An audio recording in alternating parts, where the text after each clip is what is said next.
Hello, everybody, and welcome back as we try to tackle another chapter of the Bible. We are on Exodus chapter 31 today, and as always, link down in the description where you can get this PDF that you're about to see up on the screen. They are free. When did the events of Exodus 31 take place? Well, the children of Israel left Egyptian slavery in Egypt about 1491 BC, and the events of this chapter happened 3 to 4 months after that. Our main characters for this chapter, the first one is God. His presence had descended onto Mount Sinai. He was talking with Moses, who's our second main character. He was giving Moses some instructions for how to build the tabernacle, which was a special tent in which God's presence was going to dwell in the Israelite camp as they moved through the wilderness and even as they moved into Canaan. Moses is our second main character. He was he grew up in the house of Pharaoh. He spent 40 years in Egypt, 40 years in a place called Midian, where he got married, and God called him back to Egypt to help deliver the people of Israel from slavery.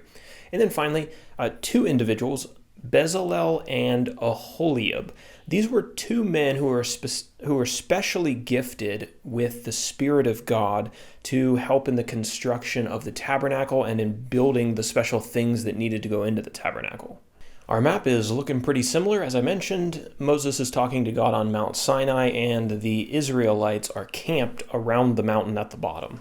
This is a bit of a shorter chapter, so only two sections in our outline. The first one is verses 1 through 11, a gift of craftsmanship from the Spirit of God. God told Moses that he was going to gift two men special ability to build unique items that were required for the tabernacle.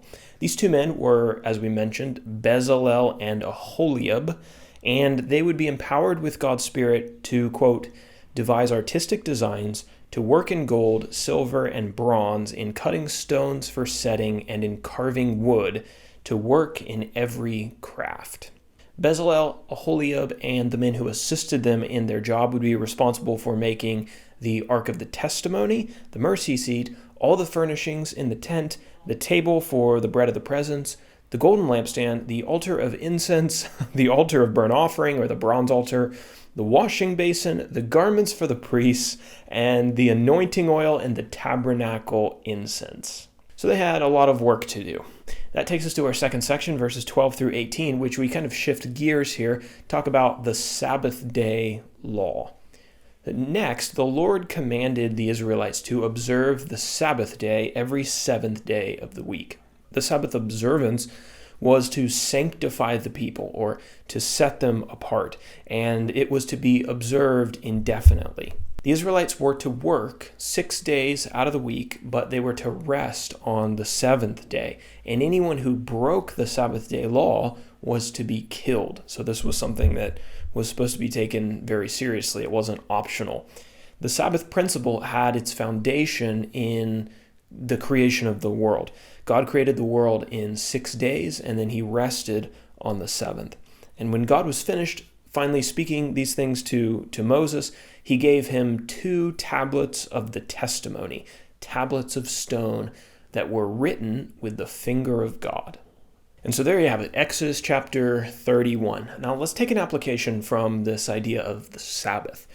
While there isn't a direct command in the New Testament to observe a Sabbath day, right? Christians are told that they can't work on Saturday. The principle is one worth considering applying into your week.